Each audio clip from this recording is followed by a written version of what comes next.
नमस्कार दोस्तों, गरुड़ पुराण भाग 10 में आपका स्वागत है। दोस्तों, आपने हमारे पिछले भाग में यमलोक के नरकों के बारे में जाना और उनमें दिए जाने वाले दंडों के बारे में भी जाना। मित्रों, हमारे जीवन में ना चाहते हुए भी कई पाप अनजाने में हो जाते हैं, तो हम इसका पश्चाताप कैसे कर सकते हैं? इन सब प्रश्नों के उत्तर आप इस प्रस्तुति में जानेंगे।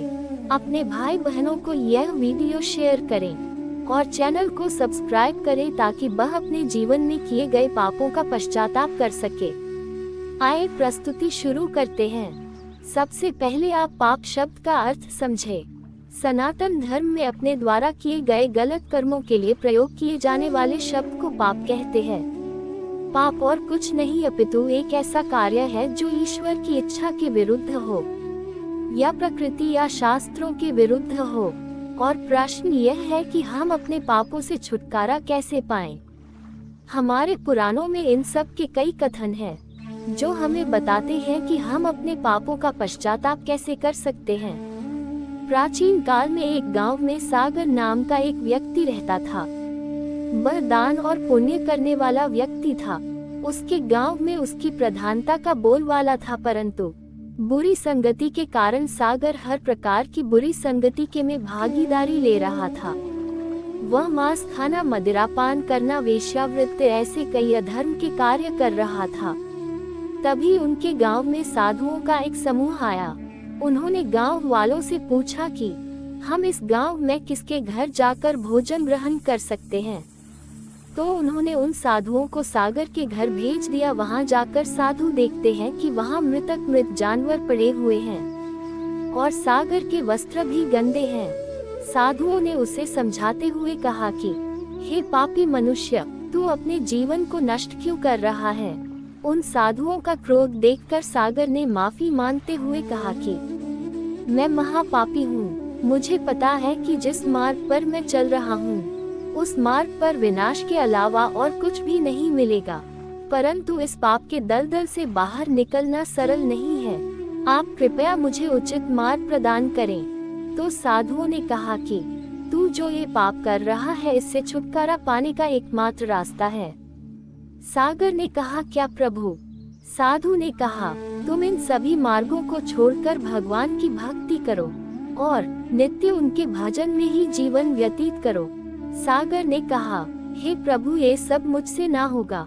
फिर साधु ने कहा, अगर तुमसे भजन नहीं होता तो इसका एक और उपाय है। तुम्हारी पत्नी गर्भवती है, उसे जो बेटा होगा उसका नाम तुम नारायण रखना।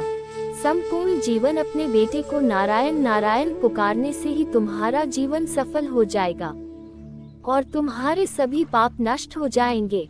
इस कथा का निष्कर्ष यह है कि सागर जब अपने पुत्र को नारायण करके पुकारेगा, तब वह भगवान का स्मरण करेगा तो उससे उसका जीवन सफल हो जाएगा।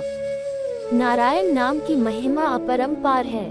कोई व्यक्ति प्रतिदिन ये स्मरण करता है तो इससे प्रभु की प्राप्ति होती है और वह अपने हर पाप से मुक्त हो जाता है। जो चोरी करता है, मांस खाता है, शराब पीता है, मित्र से द्रोह करता है, जो नीच व्यक्तियों का संगति करने वाला है, जो ब्रह्मघाती हो, जो गुरु पत्नी गामी हो, जो स्त्री की हत्या करने वाला है, राजा या पिता की या गौ माता की हत्या करने वाला है, और भी कई पापों का नाश करने के लिए केवल एकमात्र हरि नाम है। जो हरि नाम का उच्चारण करते हैं, या राम नाम का या नारायण नाम का उच्चारण करते हैं, कृष्ण नाम का उच्चारण करते हैं, वह सभी पापों से मुक्त हो जाते हैं। हे गरुड़, धर्मराज मुझे अति प्रिय है।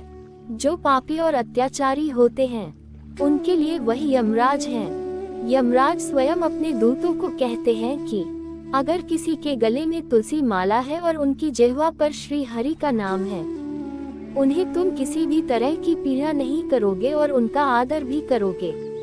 उनको लाना तो दूर, तुम उनको देखोगे भी नहीं। जिसने भगवान का उच्चारण नहीं किया, जिसने प्रभु के साथ चित्त नहीं लगाया है और जिसने भगवान लीला और कथा नहीं सुनी है, उन्हें तुम मेरे समक्ष ला सकते हो। ये स्पष्ट है, जिस किसी ने प्रेम भाव से प्रभु का नाम लिया है उसे नर्क नहीं जाना पड़ता। स्वयं धर्मराज एवं श्रीमद् भागवत पुराण और अन्य कई पुराण इसके साक्षी हैं। श्री हरि की कृपा से उसे यहाँ उसके पापों का फल भोगना पड़ेगा, ना नरक जाना पड़ेगा। अंत में यही Spasta Niskarsa hai, ki, Hari Nama hai Ekamatra Rasta hai Jo Naraka Mem Jane Se Baka Sakata hai, Danyavada.